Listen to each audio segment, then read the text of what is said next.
本当？見えないでしょ？どこにいるのかな？見えないよ。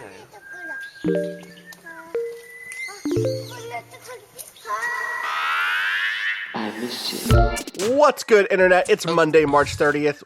What's up, Cado? Huh? They put Oreos on the bottom of like a lasagna once. I hate it. Cado, what are you talking? I'm doing an intro. That was sorry. Bleeding. We can't bring this. It's episode 303. I'm your host, Austin Walker. I'm joined by Rob Zachney, Patrick Klepek, and Ricardo Contreras, who you heard already talking about Oreos on lasagna, which I think is not that sort of energy we need to bring this week. Cado? Hang on. You know what? I don't approve of breaking into the intro. No, Patrick, we're doing this. I don't approve of breaking into the intro, but I do need to know, like, lasagna, Italian lasagna, or was it like a dessert lasagna where an Oreo would make some sort of thematic sense? No, this was like layers. It was like Garfield. Yeah, this was some cartoon-ass shit, for real. Like Garfield has standards. I feel like Garfield would reject that and say, make a new lasagna. There was Oreos on one. Here's the thing. The Oreos were the last layer put onto it. So there was like kind of normal lasagna layers to start out. And then like a layer of focaccia bread just on top. And then some meat and cheese and pepperoni. And then another layer of focaccia bread. And then fucking layer of Oreos. This is... Also, I do appreciate briefly, Patrick, I do want to say I briefly appreciate the belief that Garfield is a lasagna purist. I think that... Well, no, if I was to expound on that further, I believe he would still eat it. He would just tell you, I reject this. Then as you go off to eat the new lasagna, he would realize, well, I mean, it's still lasagna. And he would eat it, but then he'd also have the new one cooking and heading down the line. I'm looking for this thing. That's a Monday lasagna. Little shout out to my Garfield fans out there. You know what it is. Oh, Jesus. Garcast. Yeah, welcome to the Garcast. Cado, I have to tell you, I've gone, I like, as a journalist, I always try to verify the claims of my sources to keep the source safe. I don't see this anywhere. Anywhere. Shit, where did I see it? It was on Twitter, probably. Yeah, well, a lot of shit's on Twitter. Yeah, Cado, that is not spliced together. Yeah, I think this is a false No, because memory. they cut a slice out of that shit and showed you all of the fucking horrible fucking this was just like a parody of someone just making fun of these videos. It's like, yeah, what if you put Oreos in a lasagna? No. What if you put a focaccia bread and pepperoni? Is that not the aesthetic of Tasties to make ridiculous shit? That's the thing, is like, Cado's example sounds unbelievable to me, but the problem is it's only a little past what I consider the threshold of believability for Tasty videos. Like, if I were presented with proof, I would probably not question it that much, right? I wouldn't be like, oh, but what is the provenance of this evidence? I would probably just be like, oh shit, that's real. I'm gonna leave it to our listeners to find this thing. I believe you that it exists. It was real. This is not the time for me to go down a search search hole, which is normally what I do in these moments. Instead, we're gonna do a podcast about things that are not Oreo lasagna, which. Yeah, you're like, this week. You're like, we can just keep talking about this shit. Look, honest, you know what? I'm sure we're gonna get into some, how we're all doing. I just want to know what Rob's cooking these days. Like, I feel like Rob. I can mark the where we're at in society based on where Rob's kitchen is at. That's like, people have different markers. That's what it's called. Put your finger. The Rob's cooking show is just called Rob's Kitchen. It's straightforward, but it's homey. You know what I mean? Come on over to Rob's Kitchen. That's perfect. See, I think Patrick, though, was proposing like a Rob's Kitchen index, which would have been like the Rob's Kitchen scale. Yeah, it would have been like middle class try hard Waffle House index. Right. Do people know about the Waffle House index? Is this a thing? I think the word is out now about the Waffle House. We should make it clear. Yeah, if there's 1 in 4 that doesn't know, then it's worth repeating.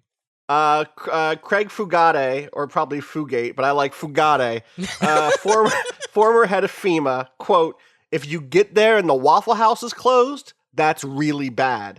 The index is an actual informal metric, but it's used by FEMA to determine the effect of a storm in the likely scale of assistance required for disaster recovery. Green, full menu, restaurant has power and damage is limited or no damage at all. Yellow, limited menu, no power or only power from a generator. Or food supplies may be low. And red, the restaurant is closed, indicating severe damage or severe flooding. Wow. Waffle House think about it this way. Yes, go ahead. The thing is, it's really tough to do on-site damage assessments all at once. How do you get through to a reliable source? Mm-hmm. But every Waffle House location has a phone number that you can call, right? And you can just like talk to the manager. So like to an extent, you can take a really fast sample size of like what is happening in a region of the U.S. by calling these restaurants and seeing what's going on. The thing that I've never understood about it is why is Waffle House this this like man of war, ship of the line, like class dining establishment that when every other restaurant, when your McDonald's are closed, when your Walmarts are shut down, Waffle House remains open. That's what I'm curious about, right? Like they have a culture of it. They have a culture supposedly of good risk. This is all from Wikipedia. Good risk management and disaster preparedness. This is like what this is definitely someone's pet like feature of the brand, right? Someone inside is like, I'm the defender of the fact that we will be up and running immediately. I understand that the reason that Waffle House is successful is because we are the heart of the people around us, and they will feel good about us indefinitely if we can open up quickly in these situations. And I think part of that is like straight up, they just have generators ready to roll. They have a limited menu. So it isn't just someone's pet project. It's also they've invested in like processes for situations like this. They have a playbook for when main power is knocked out, for when certain things are spoiled. You know what I mean? When the refrigerator has died. But it's remarkable that shit hasn't been cut. Right? Yeah, totally. Like, somebody hasn't come along and been like, you know what those generators would make us just on the aftermarket. Right. Let's just liquidate our stock of generators. Do we really need to be open? Like that's what's remarkable about it is like that Waffle House appears to be a chain that it is important and viable and responsible to remain in business, as opposed to what is the general motif in American life, which is let's sell our redundancies. Let's eliminate all the cushion we have against unforeseen impacts, and fuck those people. Yeah. Totally. There's a quote here. I'm not going to read the quote, but I do want to note the person who wrote its name is Dan Stone King. Great Dark Souls boss. A follow-up to Tiger King. God. I have to start working my way through it. I'm nervous. People have been giving me warnings. I've watched the first 15 minutes. Like it hit the culture enough that like I'm on the back end of the meme, but that's when I want to get in. I'm like, cool, people are getting past this. Now's my time to get in. How's everyone doing? So Rob, your kitchen situation. How is the kitchen? Where's the good. kitchen? Where's the Rob's kitchen? Where's the RKI at right now? Okay. RKI is my artisanal goods producers are starting to get slammed. I've heard flour is legitimately hard to come by. I have places. to use the store brand. I don't have my King Arthur's anymore. So I guess I might as well feed that to the sourdough starter once I get that rolling. Yeast is like. Yeah, there is a shortage of yeast. There wasn't any available at the store the last couple times I went, so now I'm down to my last like half canister of Fleischmann's, which does mean I need to figure out how to create like an actual like starter culture, like a starter, right? Like this is the thing that's interesting about that is like that's not so much as there is a you can't do anything. It just really removes the margin of error, right? Because you can't just rush out and buy more. You really got to nail producing it yourself, right? And like the thing that's always made me hesitate is the starting stages of getting a starter created from just the yeast and bacteria that's like just ambient around the home. That's the tricky stage. And once you have like a good starter culture, you are pretty much good to go as long as you keep feeding it. But that opening stage is just kind of a pain in the ass and not entirely appetizing sometimes. So it's a bit like you invited a bit like a little bit of like a bread monster into your home, I think. in the early stages. So, but there's no choice. Like the thing that's going to allow us to really batten down hatches is the ability to continue producing, bread here without having to go out. So it just has to be done. Fortunately, it appears things like residue from beer and such can be used a little bit for this. So we'll see how that all goes. Just take a napkin and just wipe down the counter. Like, we're good to go. There's some spillover from the night before. Yeah, like if people have good advice, I'm open to hearing it, because like literally right now I'm pulling from like 8 different things I've half skimmed, and I don't even know how you know what I mean? Like right now I have a bunch of things that I haven't really vetted. How good is this person's information versus that? Mm-hmm. So it's entirely possible. Like what is rattling around my head right now is a really good recipe for fruit poisoning. So we'll see. But don't do that. No, I don't think that's a huge worry. Not with this. The pickling station we've set up, on the other hand, I think that's going well. I think it's going well. Hell yeah. But I have a vague botulism fear. But that's just a phobia. That's not founded on anything. Yeah. That's just my knowledge of like what is the worst case in a pickling, like in a home pickling situation. It's botulism. If you do everything right, what's the likelihood of it? None, basically. But nevertheless, I'm looking at it like, is it going to be the pickles that gets me? Yeah, what gets me in the end? Yeah. Yeah, is like it is the red onion that's pickling right now? Is that the Red Death at my masquerade?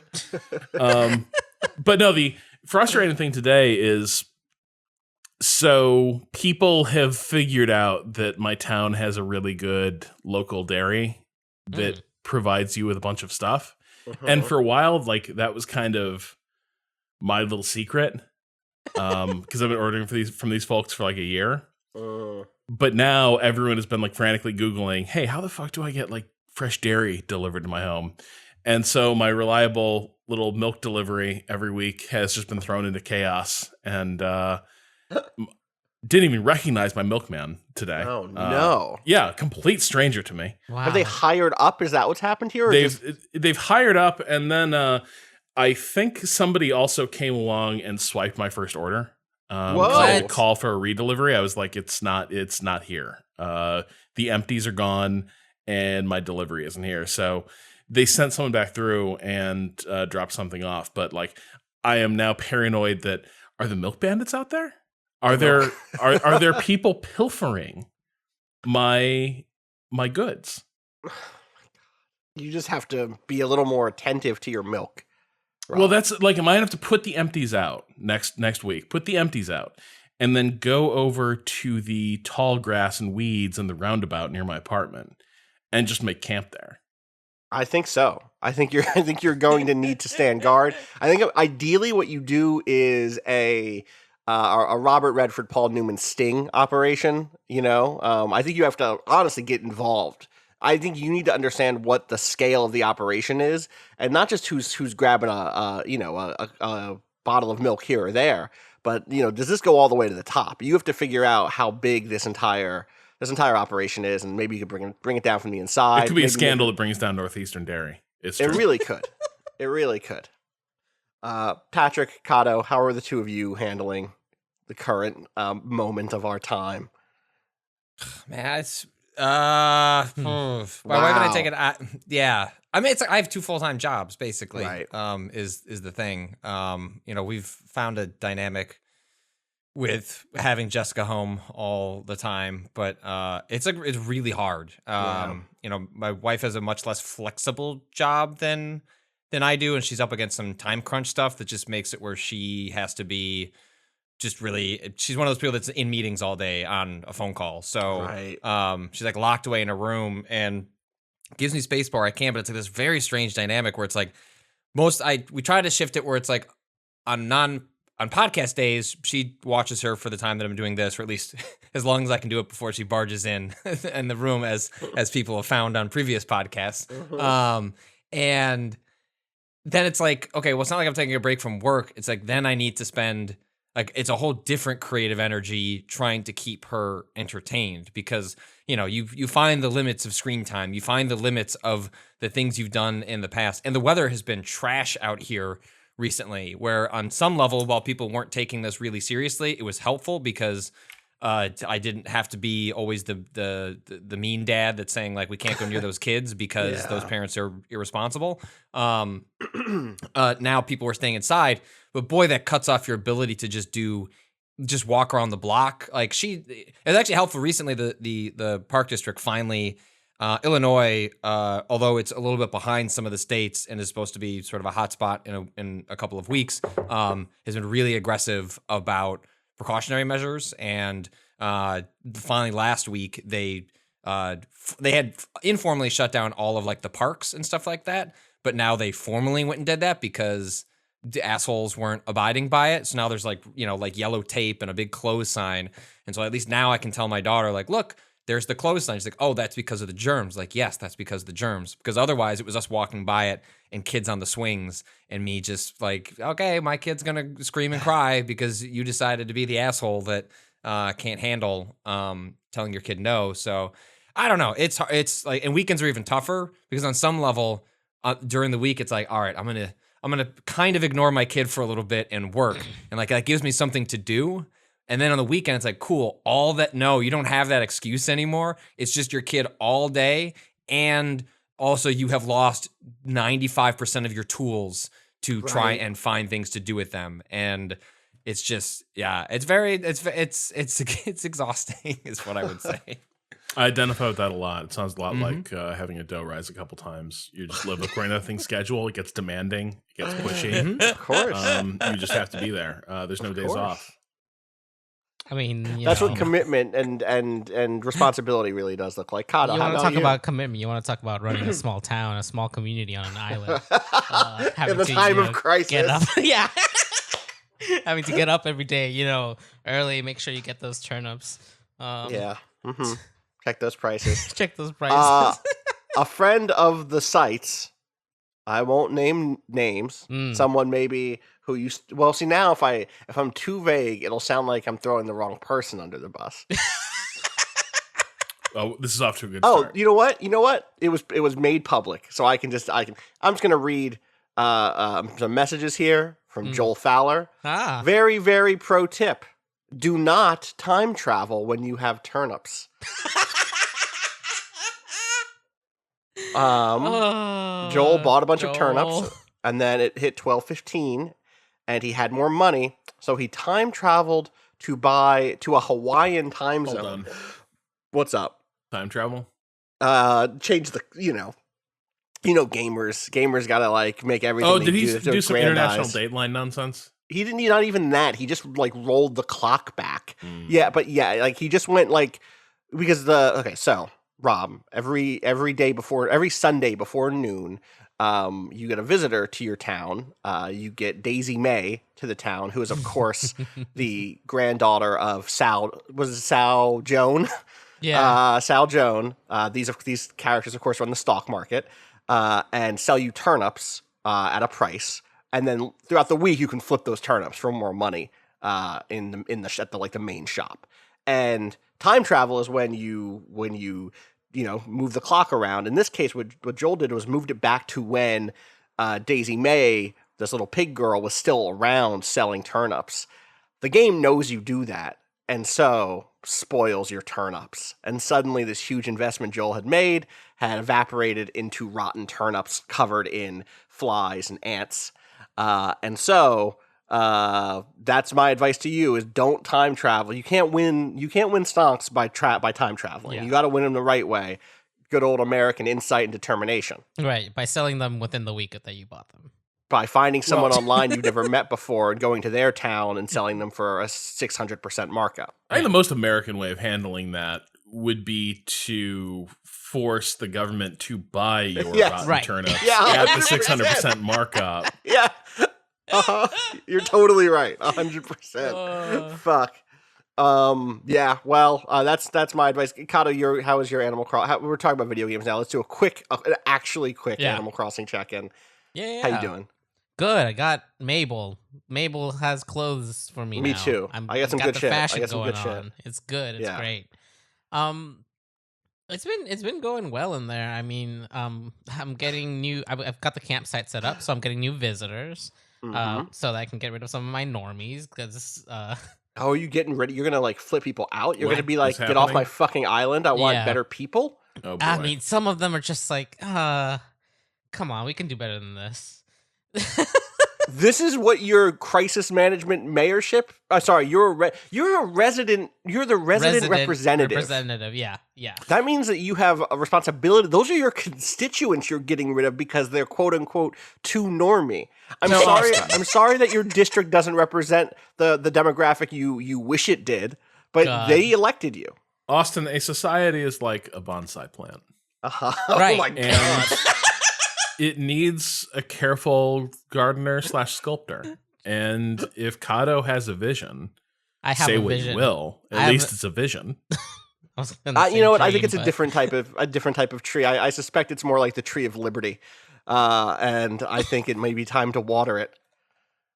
If Cado is our tyrant, Anyways, so good. So it's going well. Yeah. All said, it's going well. yeah, that game is great. It opens up more than I thought it would after the residence building is there. Like, there's a Yeah. lot more to kind of chase a little bit. You can really pick your thing. Huh? You can really pick your goal at that point, Right. and say, okay, what am I going to slowly work towards? Right. I accidentally bought a Godzilla without realizing that there was also an upgrade for your pockets in that up when the resident services opens. I hate it when I buy a Godzilla Just like, when I could have gotten a bigger pocket instead. Yeah. Yeah, like there's a bunch of new things that you could buy for Nook Miles. Like, finally I understand what Nook Miles are for. And it's basically for a Yeah. bunch of ridiculous decorations, which are fun. One of them being a Godzilla. And also the One recipe. of them being a recipe for a Gundam, which Yep. I'm working on. Uh-huh. It's going to That take me a thing long requires time, a but lot of fucking materials, huh? it does. The hard thing is going to be those rusted parts, which How only do show you up. even get those? They Only show when- up they show up in the Lost and Found sometimes, and then when Gulliver shows up, if you don't turn in the things to Gulliver, you get to keep them as rusted If parts. you strand him? Yeah, he's gonna get stranded anyway. His friends don't love him. Don't worry about him. That's it's fine. true. They don't answer. Yeah, so that's about where I am now too. Able Sisters has opened up. I feel like I'm in the part. I've gotten to the part of the game where I was like, yeah, let me pump the brakes. Like I got all my stuff Right. set up. I can now check in for 30 minutes or an hour or 2 hours instead of Right. playing the game like a new release. Which is also part of the thing. I ended up thinking about this after our last episode. Or I meant to say it during our Animal Crossing episode, but I think part of the reason you see a lot of games journalists go really hard on this game in this moment is because other big games are like literally here. And we need to get the shit off our plate or get to the part of we have to get like the tutorial off our plates so that we can go on to play Resident Evil 3 or Final Fantasy 7 Remake or Mountain Blade Bannerlord, another huge release dropping Oh, today. you know, the trilogy of March games, the ones on everyone's tongue, the Listen, Final Fantasy dog. 7, Patrick, do RE3, not dis- and Mountain Blade. You're The gonna Mountain get- Blade people are going to come for you. You're They damn have right we been are. waiting in the hills. Oh Damn. God, Austin's one of them. Yeah, Oh, Austin's yeah. fucking leading They're the inside charge. they're inside the walls. Yeah. 100%. 100% I am. That game rules. I have 40 hours in Warband. I wish I had 400. And I'm excited for Mountain Blade, the new Mountain Blade, Bannerlord. Mountain Blade 2 Bannerlord to come out, or it's out now. I'm excited to play it today. But yeah. I like the alternative interpretation of that title, which is Mountain Blade. Like, Yeah. I'm going after the Mountain Blade. The Mountain Blade. Yeah, exactly. Blessed by the gods. Those games fucking slap, honestly. 1,200 reviews already, very positive. Dropped today. Are those still largely made by it's like a couple? It's right? like I believe it's still a tiny studio. My guess is it's probably more than that couple now. But its I- origins are right, like that. This couple kind of made this at least I remember that being the origin story of that. Yeah, that no, is like yeah. Yeah, the original Mountain Blade was like a 2-person project. Yeah. Which for how good it was astonishing, and for how big it was astonishing. I'm so but curious if it gets if less astonishing given how long this has taken. Yes, and then also there have been a lot of medieval combat games in the time since, in terms of like chivalry What? and what was that big one last year that people loved? Mordhau. That one for sure. But it's a different thing because it's also a strategy, like role playing thing in some ways. I was gonna say, So- what are these games? Because I've never. we don't need to have. We can do this. Let's do this segment next. Let's When do you this back- segment when you played it. when I've Yeah. played it. Yeah. But you can go check it out. Mount End Blade. Can we talk about some of those upcoming new releases that I teased that I said were coming out? Patrick, I know you've been playing one of them. Yeah, I have played, at least according to Matthew Galt, who wrote our review that just went up. I think I'm about halfway through Resident Evil 3, a game I am crushed to report I don't think I like at all. No, No. no. With This the head is terrible. Oh no, the head Yeah, is fine, but it's yeah.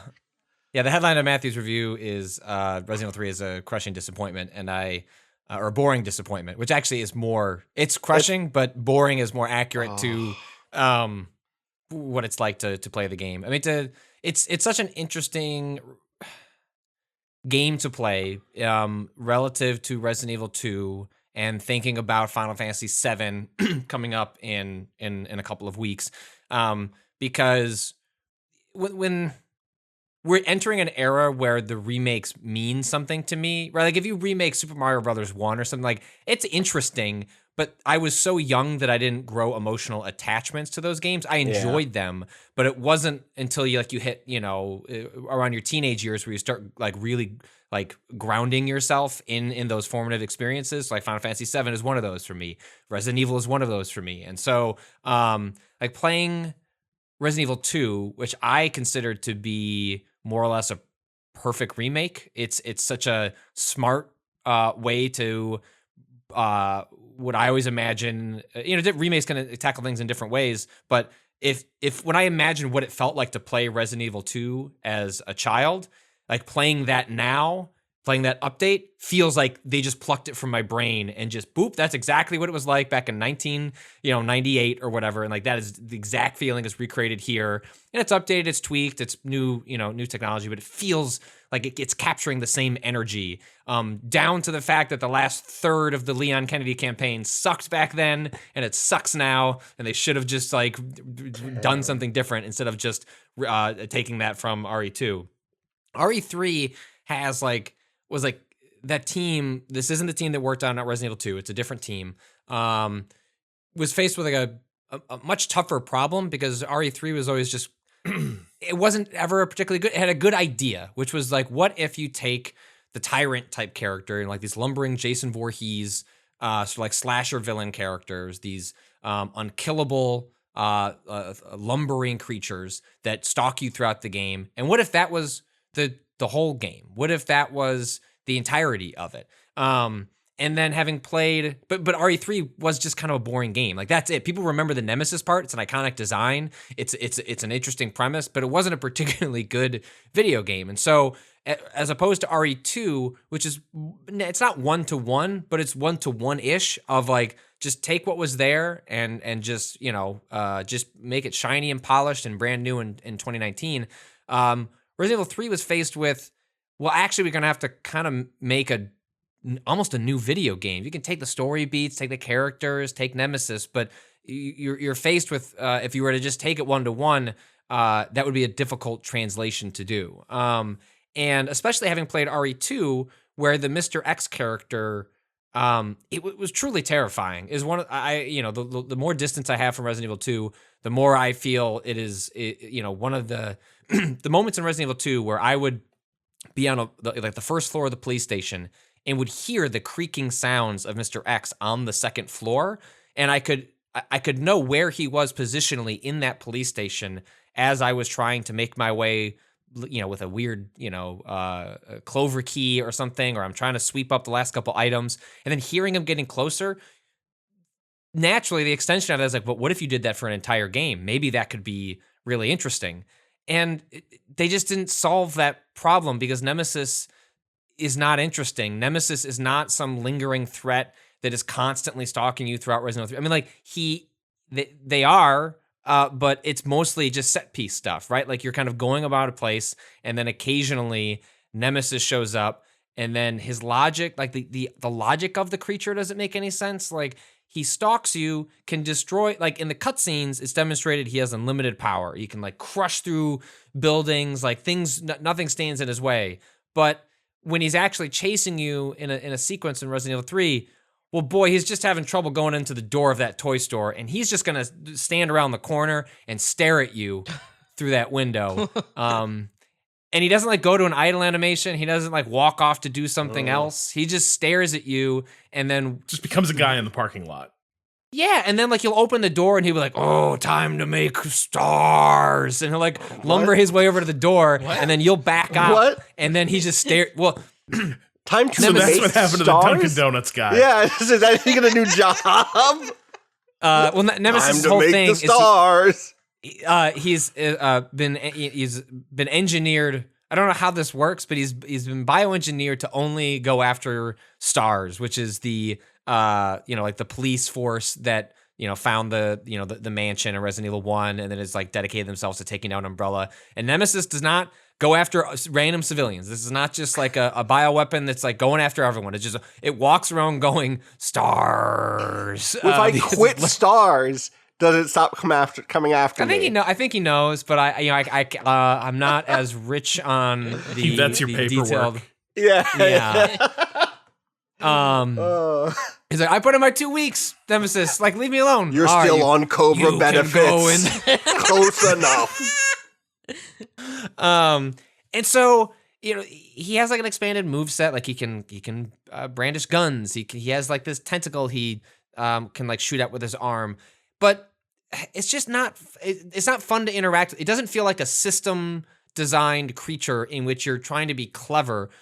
Realistically, what you end up doing is that in the occasional times when he's chasing you, what's new in Resident Evil 3 is you have, at least when you're playing as Jill Valentine, you have a dodge move, and if you time that dodge correctly, you can kind of evade almost anything. Like the screen goes white, and it like is saying like, "Hey, like good job, like you made it past the thing." And you can do that with Nemesis as well. And so it's like he'll be like winding up for a big punch. It's like whoosh, dodge. But the thing is, like you're running forward, and he's chasing you from behind. And the difference in old Resident Evil, which had like fixed camera perspectives that were largely like isometric often was the case. It would give you like a very specific overview of an area, and if it was doing something that was stylistic, it was like what it was hiding was part of the point. Like it was trying to be, that was how it was generating tension.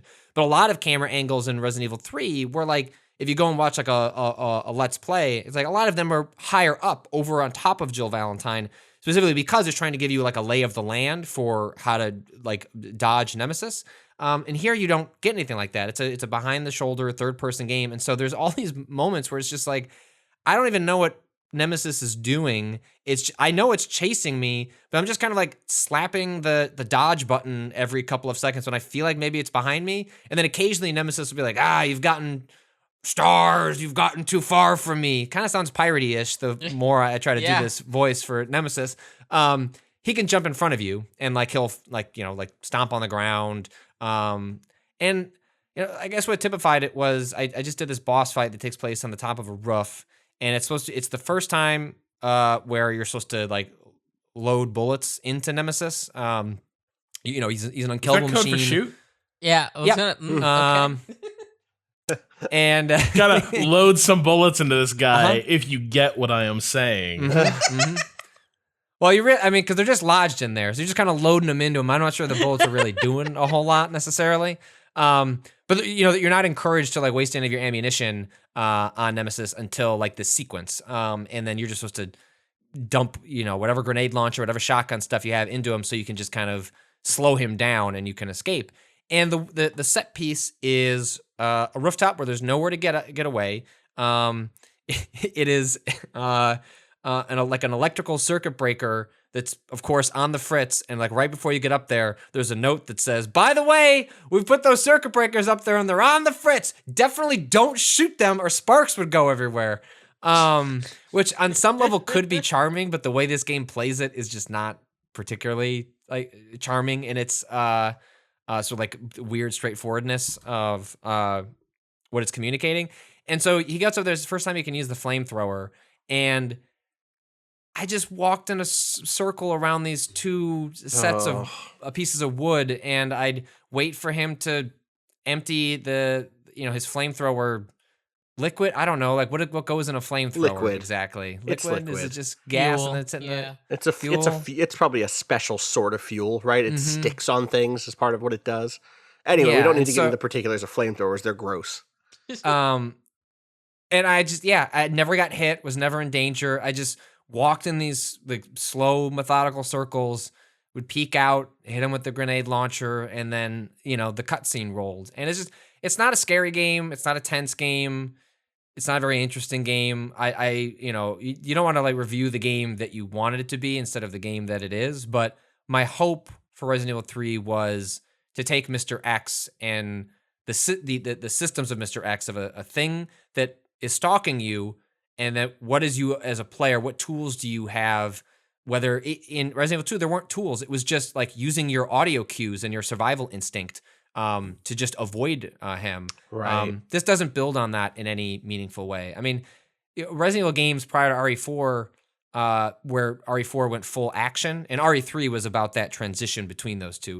RE3, RE2 started it to some degree. RE3 picked it up, and it was just Resident Evil as a series followed the arc of a lot of horror movie series. It's just that eventually it can't be scary, so the set pieces are become more grandiose to make up for that. And Resident Evil 3 just doesn't even try to be scary, and specifically, part of the arc of an RE game is usually like, for the first like half, you're gonna have to conserve your ammo and like be careful about your shots, and then about the second half, if you've been a hoarder, you're going to be an unstoppable killing machine, and you're going to have way too much stuff at the end. Like, that's just kind of how the way the games are built. And this game is like, what if we just do that immediately? And like within the first hour, it's like, I have way too many handgun bullets. I have way too many shotgun bullets. There's one of the cool new enemies is like, I don't know how to describe it.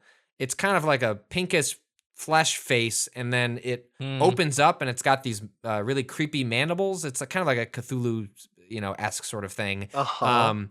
And when the first time I encountered it, it was like very scary because it like lunges forward as it opens up, and then you kind of like spam the shotgun and just try and get as many shots as you can get in. It's like it takes a lot to get down. It was a really threatening fight, and like literally around the corner from that enemy was the grenade launcher and flame rounds, and a note that says, hey, by the way, these things are very susceptible to fire. It kind of instantly kills them. And then I found like 7 more of them, but I just shot them with the flame rounds and killed them with one shot from a distance. And it's like, what are we doing here? Why even put them there?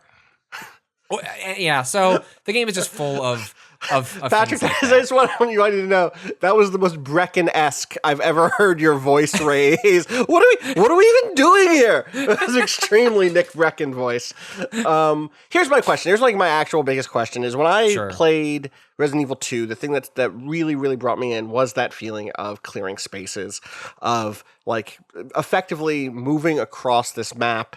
And feeling like, hey, there was this. It was all the stuff that had nothing to do with the action, which suggests to me that I'm not necessarily going to love this game. But like when I think about that game, it isn't even the horror, because if you remember, like that didn't hit me directly, but it was that feeling of exploring a space, finding keys, clearing out rooms, knowing I didn't have to go back to a room, slowly piecing together, go to point A, go to point B, go to point C, jump across the map here, run away from Mr. X. Like that stuff was fantastic. It wasn't frightening to me, but it was really adrenaline. It really gave me a good dose of adrenaline, and I liked it as an action game. And I've been looking forward to Resident Evil 3 because what I'd hoped was it would give me that part of the feeling, even if it, because of its more actiony angle, wasn't trying to do the horror thing as hard. I was hoping that it would still give me this sort of like almost Zelda dungeon clearing feeling. Is that just gone here because it's so focused on set pieces, or? It's just so it's a much more linear game, and RE2 at times, mostly in the police station. Again, this is through the Leon Kennedy route.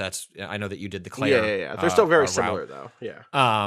Like the police station at various points feels very open ended. Like you have different options, even though if you like look back, like it's very funnel driven. But there are times where it feels like such a big space and you get a key and it's like, oh, now I have 6 different things I could go be doing, and I'll go check those off as I work through the new layer of the place that I've unlocked.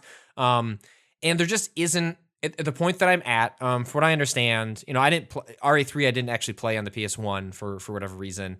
So this has been new to me altogether. And talking to Galt, he said that there is at least one location, the hospital, that is the closest this game gets to like a larger space that you're spending a lot of time in. I'm assuming that must be like around the corner for me and must be like take up most of the back half of the game because I haven't gotten to that sequence yet. But otherwise, no, you are going through very strict linear sections where like the thing they've done in Resident Evil 3 is you'll go through a space where you're really just going forward from one section to the next. There's not a lot of exploration or and actually in this case it still has the mechanic of in your map it doesn't turn blue until you've collected all the items, which was very useful in Resident Evil 2. Yeah, I thought that it worked really well for you being able to find everything. I found that to be like a very satisfying part of the exploration.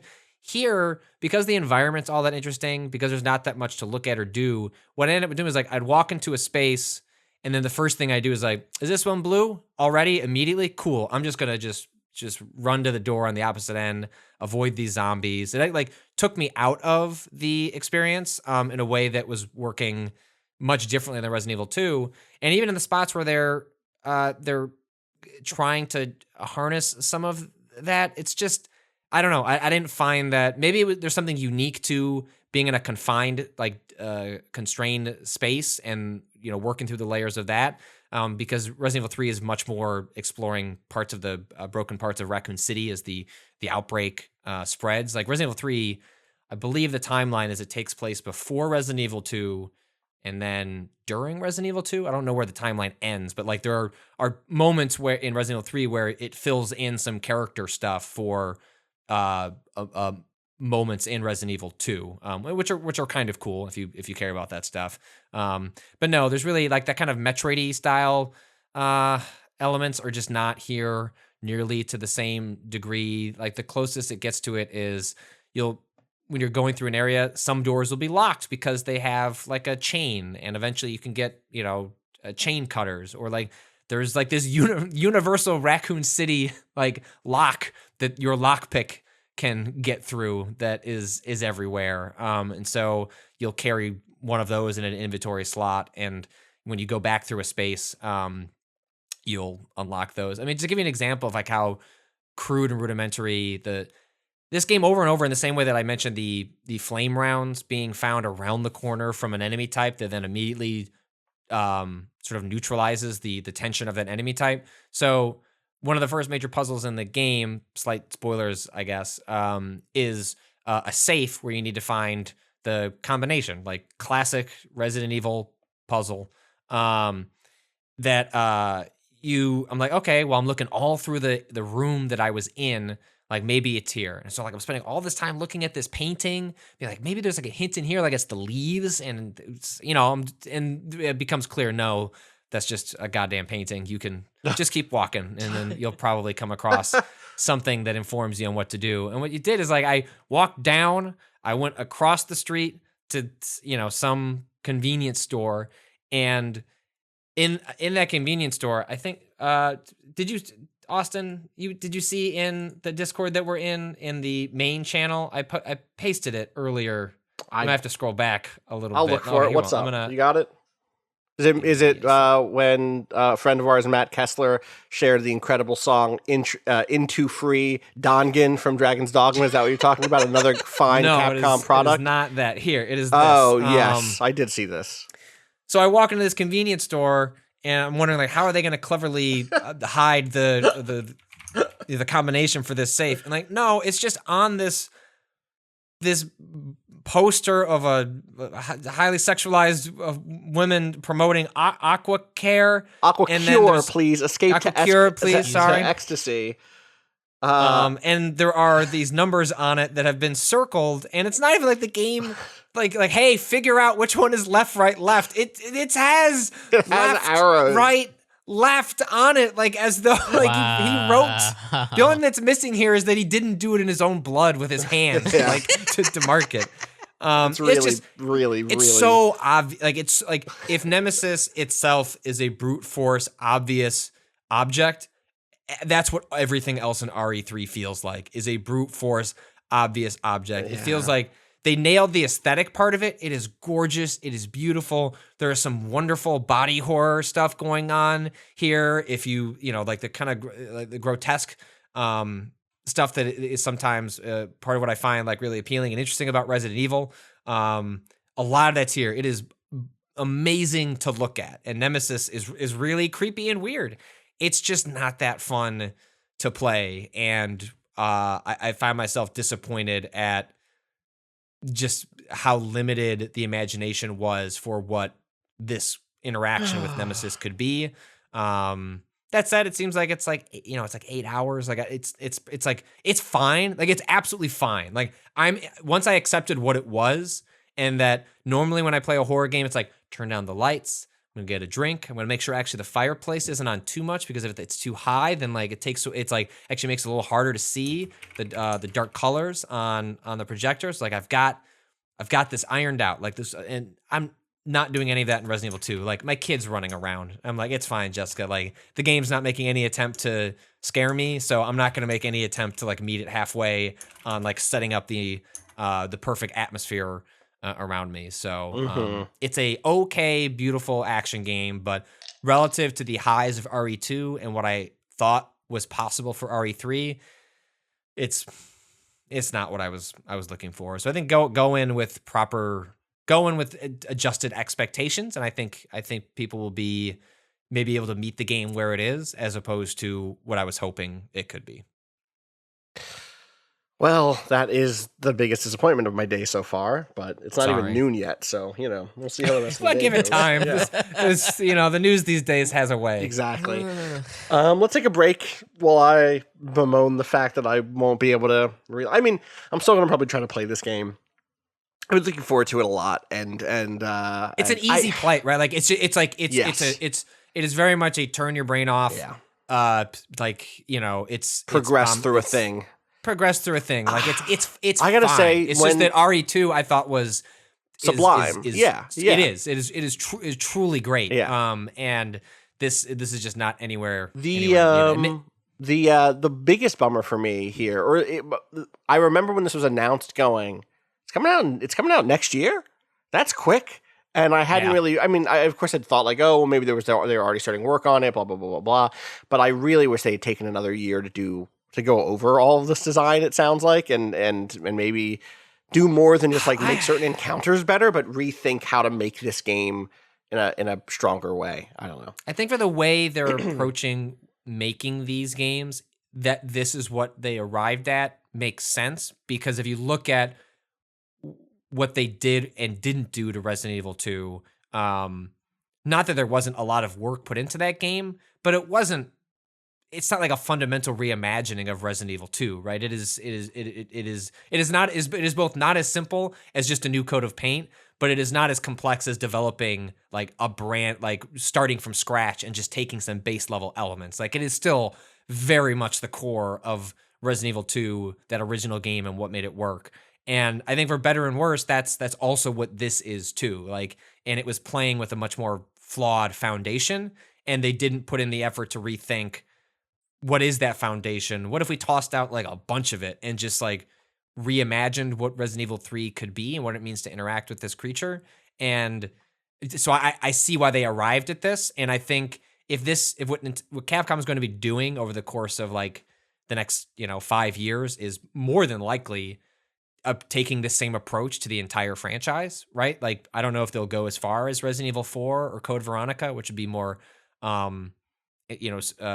ambitious, or maybe not, right? Because I think the ambition is the disappointment is that these remakes aren't that ambitious. They're working within the constraints of those original designs, and then adding 2020 or like modern and flourishes in technological stuff and mechanical advancements. But RE2 was not a fundamentally flawed game if you were just to take that to now. RE3 kind of is, and so if they just move on to a a Resident Evil 4, that's still a really good game. And if all you gave that was modern graphics, it's still going to be like a really good game. Yeah. But like a Code Veronica, a game that was only good because it was a Dreamcast a Resident Evil game and the visuals were spectacular, that game does not hold up at all. If you gave that game this treatment, it's still going to have all those problems. And so honestly, like my final note on this, because I know we're about to break, was just that the RE2 team was so smart. Boy, I wish Capcom would just let them go make a new Resident Evil game in that style. Yeah. I'll take, if they task them with an RE4 or Code Veronica, I think they'll do a terrific job because they had a real eye for what to tweak and where to approach what they can improve and innovate on. But boy, would I love that the cadence of Resident Evil going forward was like a team like theirs doing a more quote unquote traditional Resident Evil while experimental first person stuff is happening from another team. Because that just sounds really exciting. The thing that I'm curious about at this point is like, okay, is next year another first person Resident Evil from that team? I don't know what the team divides are at Capcom, to be 100% clear. But like, is that the next thing? And then we get an RE2 team project that is new, or maybe the year after that is another. What I would have loved would have been is like the Call of Duty system, right? Where there's 3 teams working on 3 things, where we get a remake, a first person game, and then a new sequel from now the RE2 team that is better than the new sequels that we were getting in, the 6 and the 7 and the There's it seems like 7 it's was the kind last of in one, that. Right? Yeah. It kind of seems like they're in that direction, whether it's as formalized as how Activision got that way. It's like it doesn't some pretty informed folks in the horror community that it sounds like RE8, which was supposed to be first person, has like run into some development troubles and has, kind of got pushed back a year or so. So we'll see. I agree with you. I think I that meant would be 6. really cool. I meant 5 and 6. By the way, I said 6 and 7, which were bad. I did not mean that 7 was bad. I meant 5 and 6. I meant 7 was the good one, right? 5 had 5 had the co-op. 7 is. Yeah, I think 7 is a masterpiece. And 6 has you're off the 6 is just as bad. 6 is the one that was just became like a campy action. 30 hours long too. I played that whole game with Brad, and it was mostly just our emotional energy. The audacity of the game propelling us forward is like, all right, I'm 15 hours in. What am I gonna do? Stop now? Like, no way. I'm gonna see this all the way through. And RE5, I know, has its defenders, despite it being like a patently racist video game. I know that some people do defend that game's co-op as being, like, if you look at it as an action game with exceptional co-op, apparently it's good. It's just I tried to play it as a single player game and didn't like it. And then can you imagine what the end guy, the only person who raised those comments about that game, dude, and how controversial they were at the time, how that would be. Well, one, I don't think that game would get made now, probably. No. And I'll be curious to see making what those comments was like such a big part of me, and then getting the backlash to those comments. To that, it was like a Newsweek blog post basically at the time. Probably some tweets, but I think it was before I was even on Twitter. And he was also on. I remember. Oh right, he was on the podcast. One of yours was really big at that time, and I remember that's. That was a poolside. It was a big deal. That was one a of like the E3 ones. At the FIG. He went in on some of the visual language of that initial trailer, which was very much wielding blackness as a club, wielding Africa as a weapon against the sort of like to produce a sense of terror and fear, explicitly presenting like white protagonists, white women in danger from black men as like the way to stoke the viewer or the player's sense of terror, and guy was 100% on point. Well, but Austin, it was made in Japan. No, remember though how generous Guy was. 100%. He was like, the whole thing got boiled down to is Guy Kroll saying this game is racist, and he was saying no, these images have a history. That was the phrase he kept coming back to. Was these portrayals, these images have a history that is connected with racism, and that was a really generous interpretation, but nevertheless, like, it was a real grim foreshadowing of how this discussion would always go, where critique of a pretty obvious aesthetic direction and influence and subtext gets boiled down to, oh, this game is racist. And it's like, it may not even have like a racist pedagogical purpose. It just is swimming in a really tainted pool at this point. And that's always how this discussion has gone ever since then. Yeah. And that the pushback on that, the like complete refusal to engage with the argument in the way that you're talking about, Rob, the way in which a very particular argument was being deployed and it was immediately turned into, he said Capcom was racist, was a huge motivator for me to like want to get into this space, because it became increasingly clear that it was not just like, hey, no one's hired anyone black before at one of these major sites. It's, hey, there's only like 3 black people I know who have salary jobs in this industry. It was also like, oh, and it turns out once you get that job, you are expected to stay out of those sorts of conversations. You should not have any expectation of having your particular experiences trusted, or your perspectives and expertise, be allowed to be brought to bear in situations like this. And it was like so infuriating at the time. Shout outs to Nguy Kroll, who has always been very nice. And also his voice is missed. I miss it. Yeah, I was going to say, like, and all this stuff. One of those very selfish moments of like, man, what do the 2010s look like if Nguy stays in Game Crit? You know? And the answer is the 2010s look like the 2010s, but I get to read from someone else I respect a great deal. Shout outs to Nguy. All right, we should take a break. When bloggers wrote essays. That's, the good old days. God. All right, let's take a quick break. We'll be right back.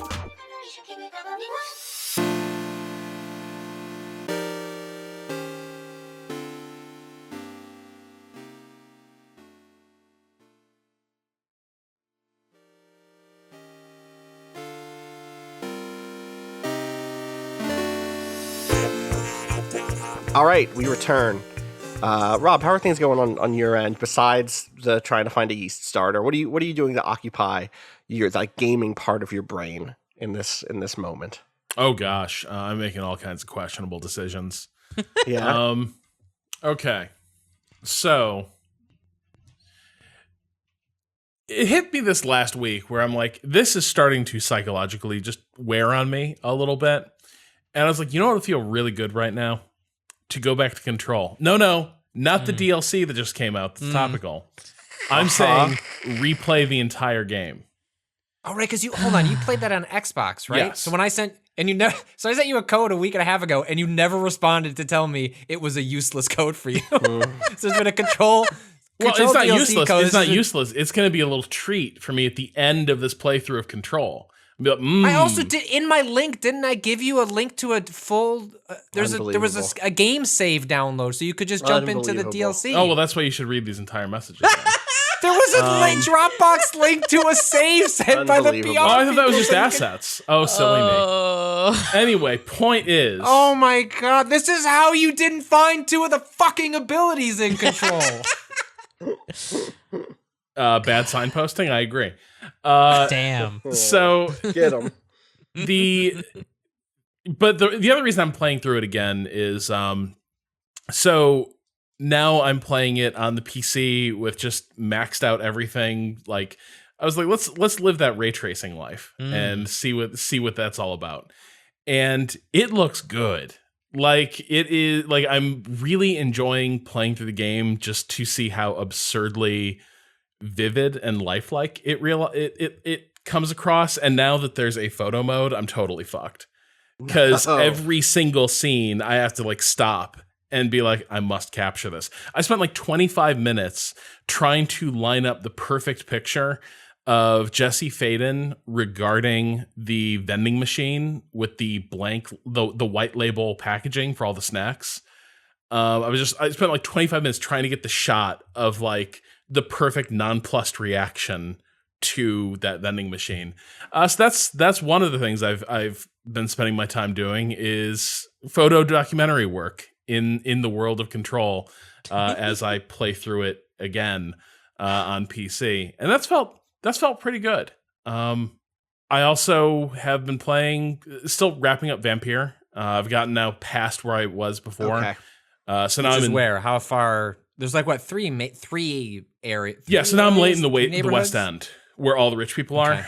Okay. So I just got to what feels like a late game decision, and so, like some stuff I hadn't seen before, which is I got to decide what to do with a super rich like magnate guy who wants to become a vampire, and this really douchey club of vampires, the Ascalon Club, who are very much like, it's like vampires meets Masons, I guess. They're very much like, oh well, of course, as a new member, you will naturally induct this guy into our number, and you'll give him the immortality he deserves. And I was like, I don't know about that. And then literally the next cutscene is sort of your guide, Lady Ashworth, being like, dude, that guy sucks. Do not turn him into a vampire. He is an arch capitalist shithead. And if that guy gets immortality, we're all fucked. And then you go around London and you ask everyone about, like, hey, do you know anything about this Aloysius Dawson character? And in case you haven't gotten the message, every single person in London has a strong opinion about what a piece of shit he is. So now I got to figure out how to sort of gracefully extricate myself from turning this guy into a vampire. And I'm not sure what options the game is going to offer me. I suppose I'm not sure if it's also just going to let me murder the guy rather than turn him. But I've definitely hit the stage now of the game where I'm also ready for it to wrap. Like I've mastered the core combat. story is not that great, and the combat is not that great. Like there's a certain like post 15 hours where like, all right, the atmosphere is no longer really doing it for me. The side quests aren't like, it's just like what was propping it up for so long. The parts that work really well, just the spell starts to go away, and it's like, all right, time to just push forward and see this plot to its conclusion. Yeah, they did a really good job of stretching a limited amount of resources and story over, a pretty expansive game, but they did too good a job, right? At this point now we are thoroughly in the butter scraped over too much bread stage of the experience. And there's only so many times you can go around to a district and like have the sad violin music start up and the rain begin to fall and people start wailing in the streets, and it's like, yeah, boy, this plague is, I hate it. Oh, it's so bad. Anyway, I'm just gonna steal all these coins out of your house. Do you have any just random shit you need someone to do? Like, you looking for anything around here? Sorry, just anything about at your all, kid. really. Just Yeah. So the game it reminds me a lot of at this point is the Darkness, the first Darkness game. sure. Because I think the Darkness had RPG elements, but fundamentally it was an action game, and as an action game, it had the good grace to wrap up pretty quickly. Like it had its different acts, and it had sort of a hub and spoke structure, so you went through different parts of the sort of grief-stricken, haunted New York throughout the Darkness, but it didn't linger over this stuff. There weren't a ton of side quests in the Darkness where, Jackie, you need to go and find that person's necklace and give it to their mom, or don't. Maybe you want to be evil, Jackie. God. Like, there wasn't that shit. Whereas Vampyr is that Nemesis? Yeah. Vampyr is very much about that stuff, and it's completely run out of tricks, and now I'm like keenly wishing the thing would wrap up, but also keenly wanting to replay the Order 1866 at the end of it, because now I've gotten a little bored of like waistcoat and facial hair like combat aesthetics in Vampyr, but I'm ready to go back to the source, which is the Order, and that cool white phosphorus gun they have. Great. I never played that game. Me either. What? I watched some footage. I watched someone. I didn't have a PS4 at launch. Diaz posting about didn't turn you around on it? No. That game is so good.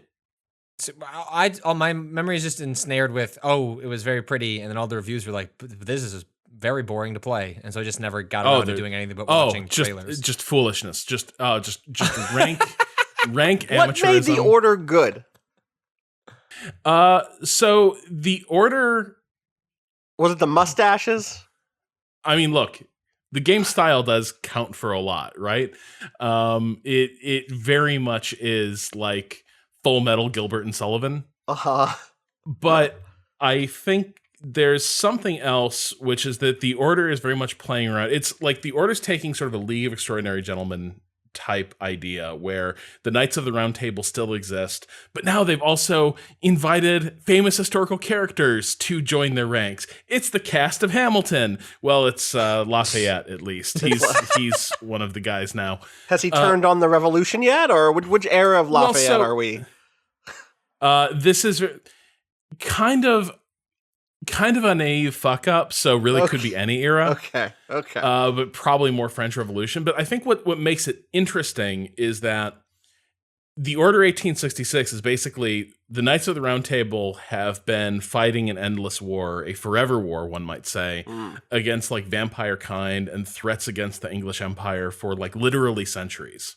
And what do you know, over the process of this, these embodiments of chivalric code and honor and decency have turned into just ruthlessly efficient killing machines with absolutely no capacity to question orders or direction or fit their actions into a larger context. Like the Order 1866 is basically a loyal, a loyal commando, like unfortunately having his first original thought in literal years, and how quickly that makes him completely anathema to the organization he serves, how quickly all his friends turn on him, how quickly he becomes a traitor, just for the first time asking, like, are we just basically conducting terror raids in parts of the city to keep people in line and quash our enemies? Like, does any of this serve a greater purpose?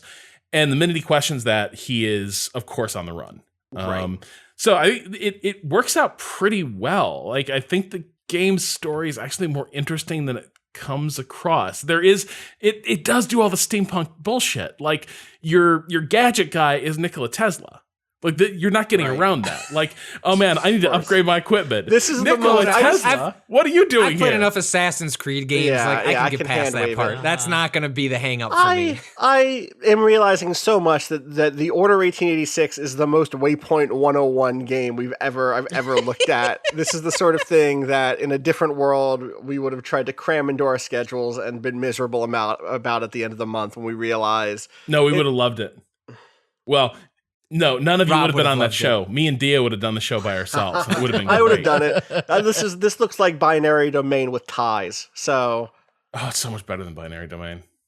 Ooh, different strokes. I'm looking at this game and being like, well, how long is this game? This game's like 5 or 6 hours. Maybe I play this game. I don't know. Well, I could buy Neo 2 and finally have someone on this site put some time into that. Instead, catch me playing the Order 1886. God, anything? Oh, let me shout out a couple things. I've not talked about the things I played. These are quick because I don't think either of them are dramatic, big new releases. Did I lose internet connection? No. Oh, video is just weird. Okay. Rob is just looking down, presumably at a video of the Order 1886, his true love. My two. No, you got a mysterious phone call. Okay, weird. I hope it's not too mysterious or scary. 2 big shout outs from me. First is Gordian Quest, a game I already did a shout out to a few months ago or a few weeks ago when I first started playing it. It is now out in early access on Steam. Gordian, Gordian, Quest, Gordian like the knot. I think it's a bad name. But I think it's a pretty good game. It's in early access. I pitched it before. It's like Slay the Spire meets Darkest Dungeon is kind of what they're going for. There is a mode where you can play with like permadeath and some other stuff, but by default, it's kind of more of an RPG campaign with a Slay the Spire style, combat system and the Darkest Dungeon style, like rank and file, move your characters around system, maybe a little more complex than that. It is extremely satisfying to play. The combat moves really quickly. It feels good to unlock new skill trees for your characters and like literally drop whatever basically new sphere grids onto your sphere grid. I think the visual design is kind of generic in some places, and the writing is also that. But it's very light, and it makes for really, really good. I need to put my brain on anything else for a few hours. The first act is available now on Steam. It's like $18 right now on Steam, and I think early access is gonna just roll those extra characters and extra acts and stuff out over the next year or something like that. But I think it's if you want to like give yourself over to a thing for 10 hours, this thing is ready for that to be that for you.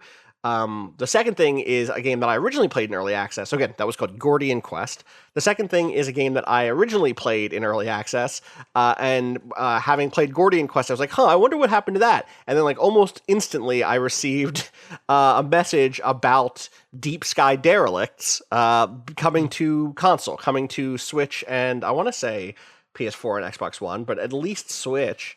This is a game that again is very much a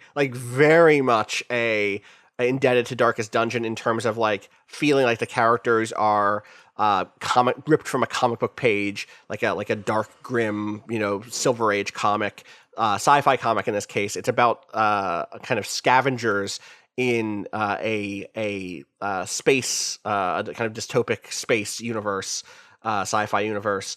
Who are being sent into these ships to scout them, to recover missing parts, and inevitably, eventually to locate some like ancient relic ship that you're going to recover for like a major corporation who will pay you a lot of money. It again has like a deck building element to it as you get. As your equipment provides cards for you in like the same way that Gordian Quest does. I think Gordian Quest is a lot more fun to play moment to moment in terms of just raw ass interaction, which is so important when it comes to these sorts of like card game RPGs.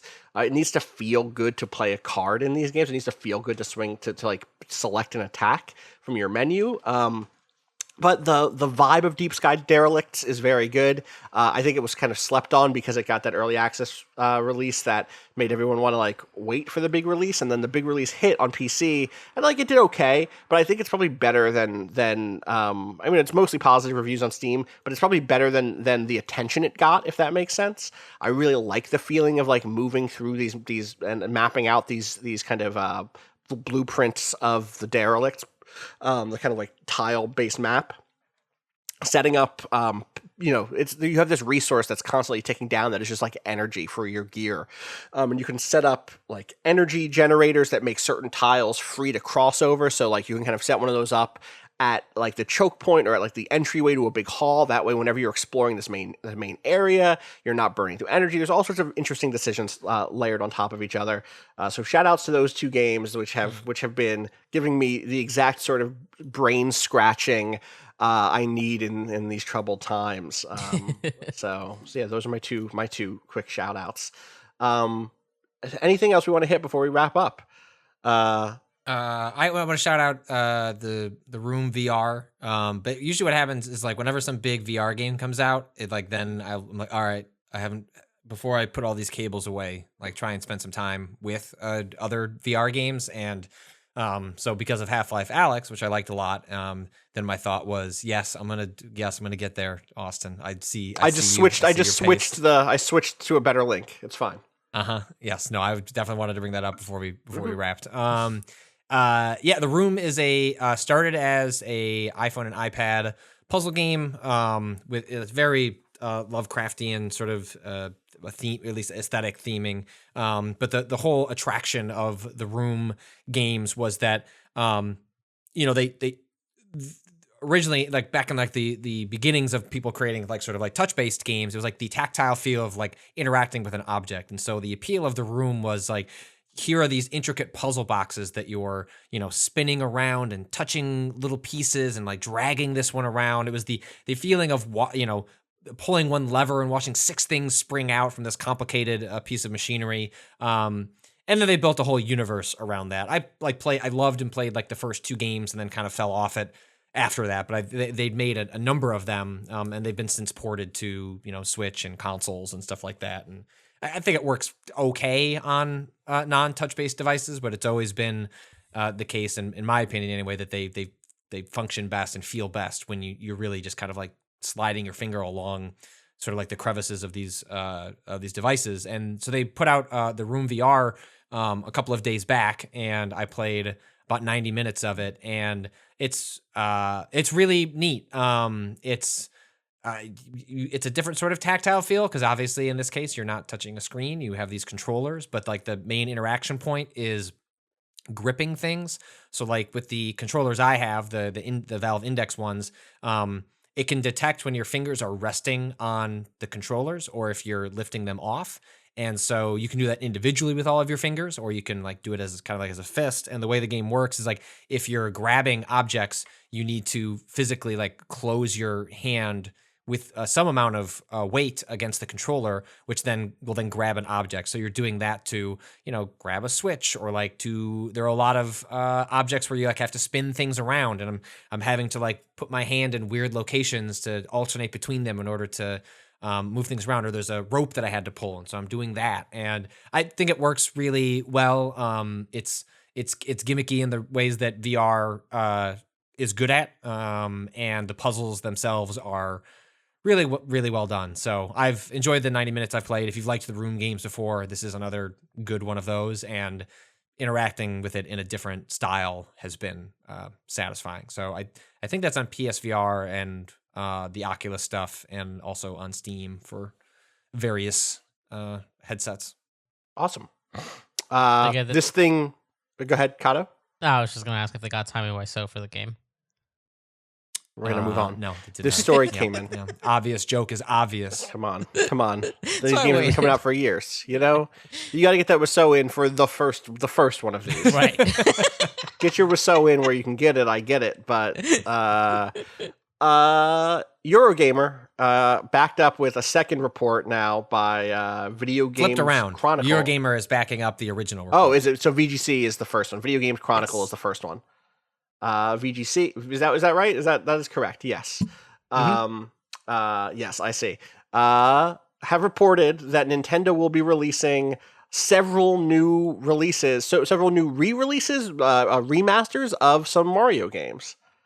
Well, it sounds like they're going like this sounds like a lot. Suggesting that essentially to celebrate the 35th anniversary of Mario, that Nintendo's going to try and get the vast majority, if not the entire Mario library, on the Switch as part of that celebration, and specifically that they're doing who knows what again, like remakes, remaster, like they're like the sliding scale on what that means can be a lot, but that Super Mario 64, Mario Sunshine, 3D World, Galaxy, Mario Galaxy, like 3D World specifically apparently is going to get new levels, which is I've been beating this drum for years that I think Super Mario 3D World is a top 3 Mario game that people just haven't given its due because so many people didn't buy or spend much time on a Wii U. But Super Mario 3D World is just a truly excellent game, and I've been so as much as I like Galaxy, I've been so more desperate. Like people already know Galaxy is good; they just want to play it again and have it look a little nicer. Whereas like 3D World, like just vast majority of people have no sense of how great that game is, and so the fact that that's coming back with new levels, that just makes me so excited. And I guess they're also going to port a number of the Paper Mario games, and there's a new Paper Mario game coming to Switch. So this would help explain Nintendo being a little bit quiet. I had heard some scuttlebutt that some of this stuff was maybe supposed to be kicking off with this Nintendo Direct that happened, and things have just kind of lots of things have been thrown off for this year. Now that coronavirus has gone from being a scare to an outright pandemic, and I think I would back up Jason Schreier's report from some weeks back. He's like, look, everything that's coming out in March and April is probably good, and then you should probably just throw your hands up at what's going to happen to the games that come after that. Just because thousands of people working from home, tens of thousands working from home is just going to throw things off. But this is really exciting news. This would be great if this all happens. Yeah, honestly, it probably deserves a whole big event all of its own, right? Like, hey, here's our Mario Direct. Here's what's up with Mario. Paper Mario, like, here it is, right? That'd be fun. Finally, Even my, oh, you know what? People always say, when does Mario get his month? I think every month is Mario's month, and he doesn't need his own designated month. Now, In my personal opinion. Mario Sunshine, like a remaster of Mario Sunshine. I want a reason to replay. I'm also a Mario Sunshine stan. Like I'm here for what? Oh yeah, I won't go to the mat for it, but I think it is disproportionately disliked for like how interesting. I like that game. Whereas 3D World, like I'm ready to fight. Like I'm throwing out on the streets for Mario 3D World. Mario Sunshine is mostly like I don't think it needs to be the punch. So like I think with Mario Sunshine, people become stans of Sunshine because people who don't like it really don't like it. So then people who liked it end up like being like, well, you're an asshole for hate. You know what I mean? Like it's like it because it pulls so hard on both ends that people end up, I think maybe overstating their, like, I mean, I liked that game when it came out fundamentally because it was just a different way of interacting in a Mario space. Like it was just, it's weird. It's a weird video game. And so I'm hopeful that a remaster or something like that would, I mean, it would have to like have the controls kind of like rethought, in some ways. So I'm curious. Anyway.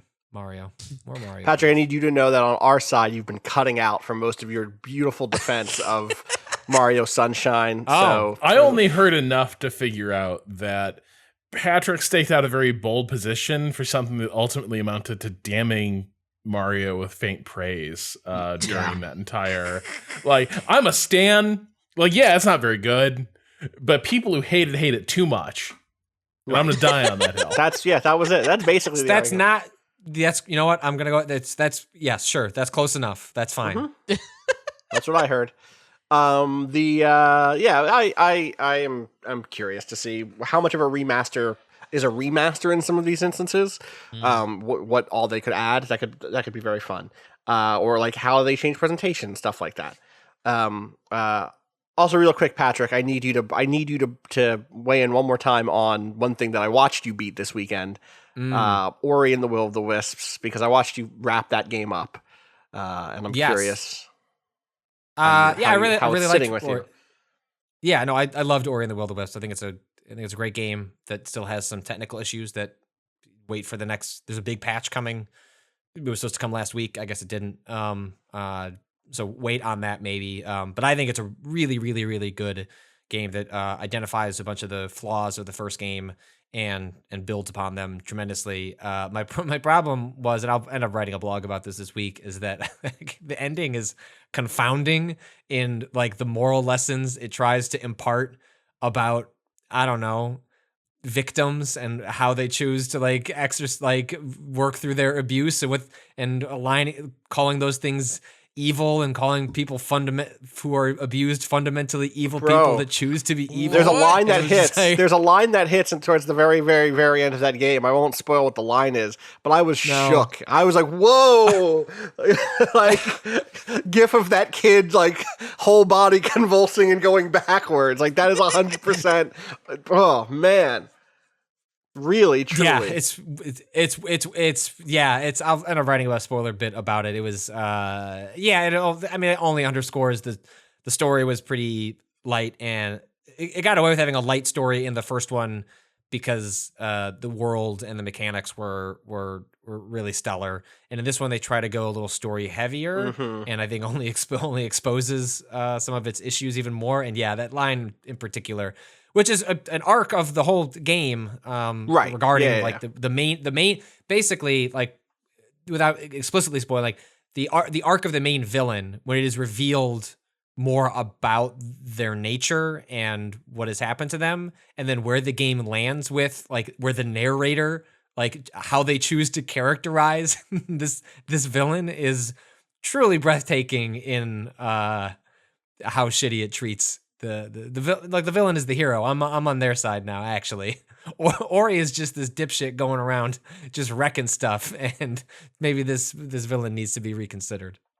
Yeah. Well, I'm glad that most of the game was still good. That last section I watched you play is what I wanted from earlier sections in terms of the ways in which you were like linking together so many platforming things together. And I know, again, I'm not the platforming person, but that stuff looked fantastic. That final area seemed really, really fun.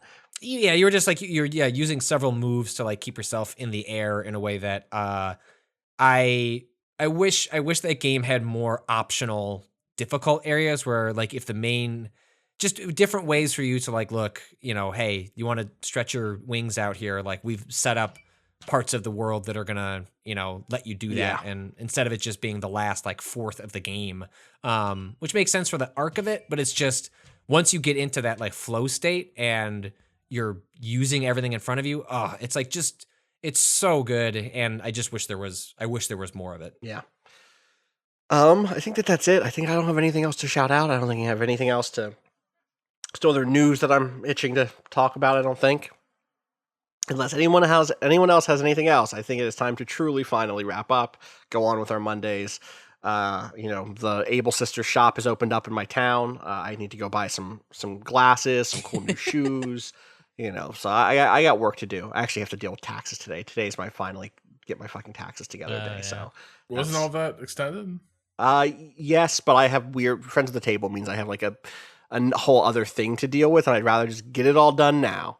Also, I don't know that I don't know what the state of my New York tax extension is. I think that might be still currently due on the 15th, so we'll see. I don't know. That Cuomo guy seems like he's just incredible, and everyone loves him now. So I'm sure President Cuomo? He will sort you right the fuck out. I fucking cannot do this motherfucker. Weirdly bangable too. Don't buy the hype. If you've been like, that motherfucker seems presidential. Did you not see the Jezebel thing, Patrick? No, I don't want to. Oh, it's about crushing on Andrew Cuomo. Listen, I'm not telling you can't crush on whoever you want to crush on. Crushes are bad. Crushes are fleeting, and they are and often irrational. And often, almost just deeply irrational. Get you into trouble if you follow them. I don't mind you being like, that man I would fuck. What I care about is, would you vote for that man again? Because the answer should be no, because he has done everything he can to completely defund, or not to completely defund, but to further defund healthcare in this state, even in a time of crisis. He has like consistently been on the wrong side of things in many ways, like his father. Reminder, which I had not known until very recently, his father, who is also the governor of the great state of New York, ran on an explicitly homophobic campaign strategy when he won the governorship, which is wild, and people should look that up. The Cuomos, none of them. I don't want any of them in my life. That's what I'm saying. Well, I think it's just very frustrating that like. I think the medium of getting news through television has this amazing power to erase context and the past. Yeah. And so what we have is a shared drama where characters appear. And because like there are at least two men who give press conferences all the goddamn time throughout the coronavirus. One of them is worryingly unfit for the job he's being asked to do. The other one is there's Donald Trump. No, unfortunately, we can't make that joke here because Donald Trump. We can't. No, it's terrible. So good, but it's a great joke. But Cuomo projects this like bare minimum level of competence and understanding of what is the current reality in his state, and we are so thirsty for someone who's like, holy shit. That guy, look at that guy. He's not in the Fuhrer bunker. He's out there in the world, seeing what it's like. I love that man. I would die for him. I would die for him. And what he spent his life in public doing is completely absent from that, right? Yes. Like he shows up on like at the hour of crisis that he's spent years guaranteeing would go worse for the state of New York.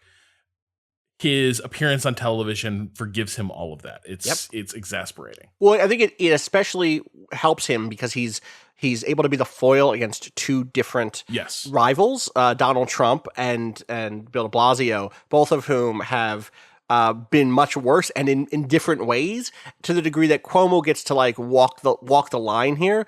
De Blasio, I think, is going to go down. I mean, people already no one really liked Bill de Blasio. He was always the lesser of a number of potential mayoral evils for us in the city.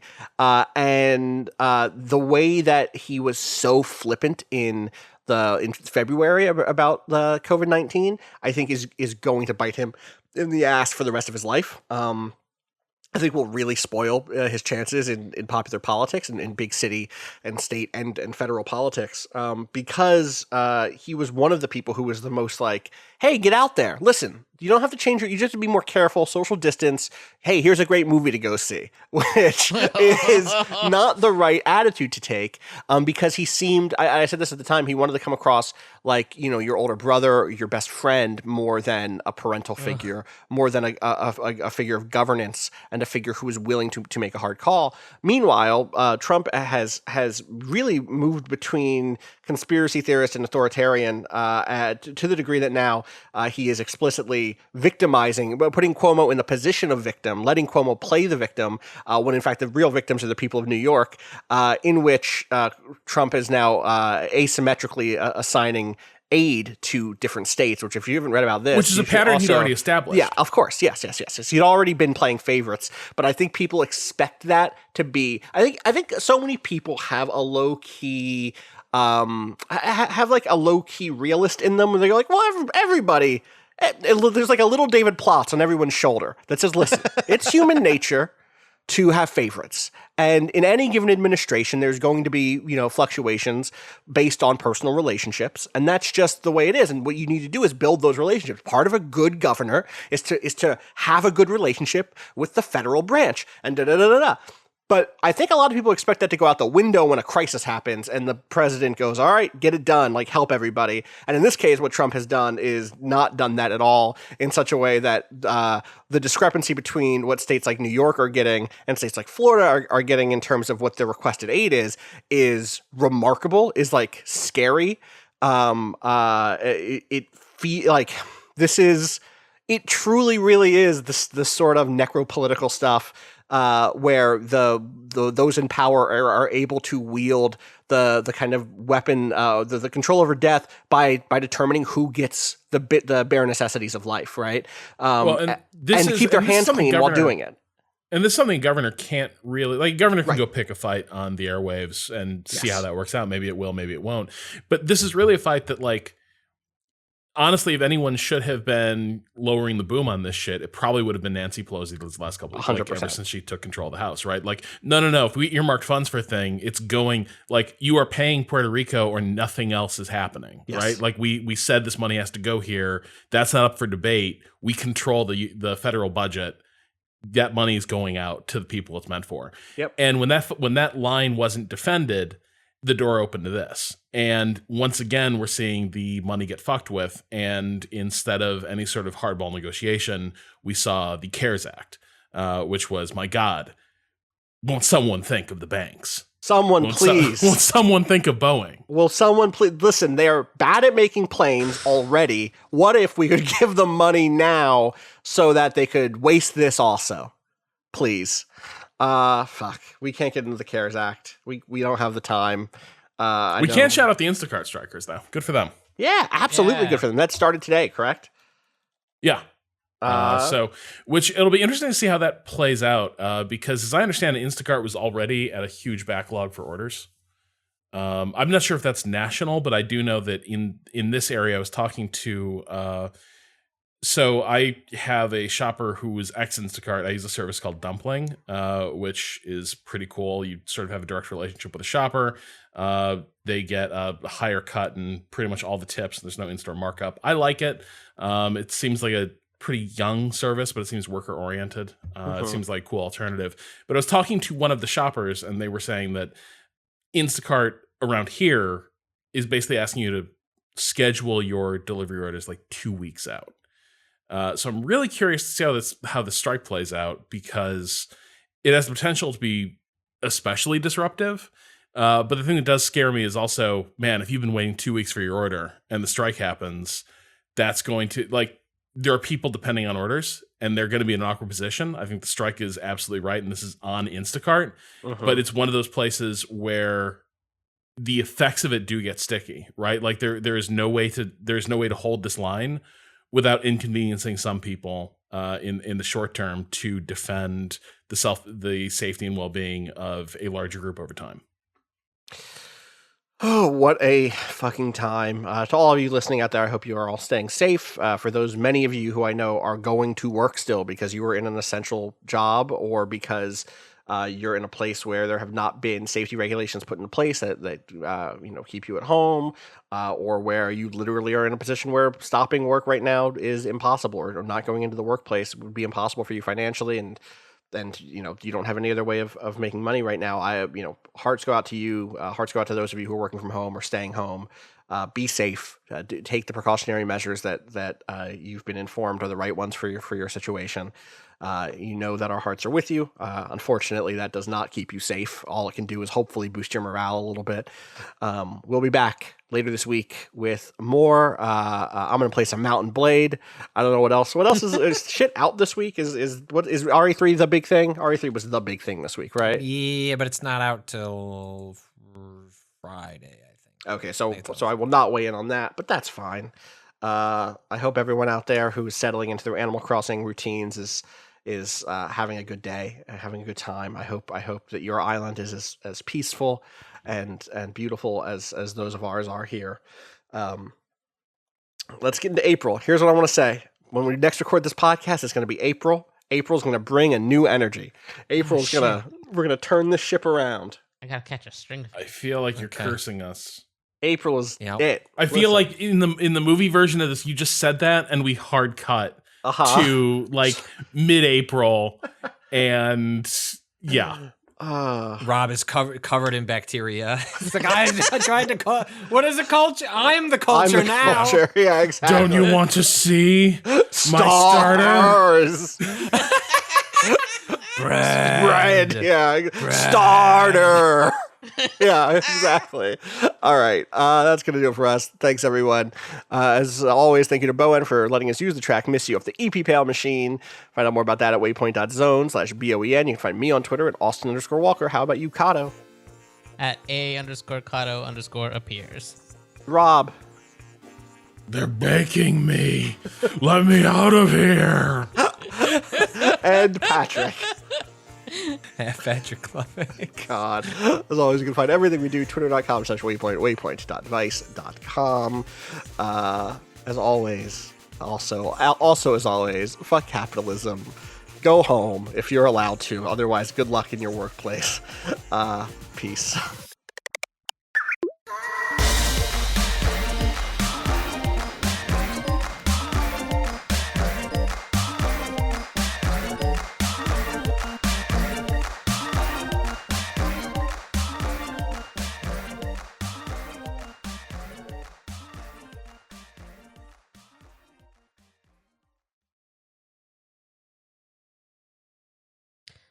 This fucking tasty video has to exist. It does. I looked all over. It has to be real. I remember it so vividly. Cado, I looked all over. It was a layer of bread and then pepperoni and then cheese and then like fucking shredded this is a nightmare that you had. Or something in here, shredded and then bread chicken. And then fucking Oreos. Well, you keep looking. You keep us in the loop. Have a good one. Bye. Hi, Mia. Hi. Bye. Oh. Bye. Rob. Hey. You also sound a little peaky, Austin. Just a touch. Okay. That's Austin possible. Sounds fine to me. I mean, I'm looking at my waveforms. They seem pretty okay. Let me bring it down a little, a touch. All right. Thank you. Sounds better. Yep. The nice thing here, though, is that like terrible sound that I make sometimes by mistake because I hit a wire. That is fixed now, so that is the mic arm. So that is at least gone. Yeah. All right. Let me for time.is. And also, let me get a backup going.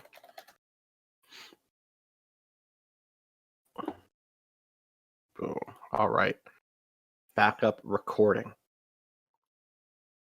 Okay. Y'all ready to clap? No. Yep. Yeah. All right, now I'm ready. All right. 15. It froze. Yeah. Oh, I thought you said good for us, and then I realized you said it froze. Good for us. What I was like, would that damn, even yeah. mean either? Like, damn, that was a good clap. Good for us. Well done. So do we need another clap, Rob? Rob's like quarantine isolation story is that he's fraying at all edges at this point. Buddy. Rob, Need what's another second? time signature. Need another, 45. Yeah, let's do 45. There we go. That's a clap. Did we though, Rob? Rob clapped. Okay. I'm going to roll right into it. We're going to power through. I like that my possible episode title list is still just that time Rob said some asshole with hands, which I don't even know what the reference was, but was a great line. Oh, that's my description of the Tasty Videos aesthetic. Right. Yes, of course. Which actually is a fair description of Tasty Videos. Yeah, 100%. Look at those pieces of shit and tell me the predominant, who is the author? Who knows? Who knows? It's some asshole with hands making something that will not work that well. Yeah, it's perfect. Fuck. All right.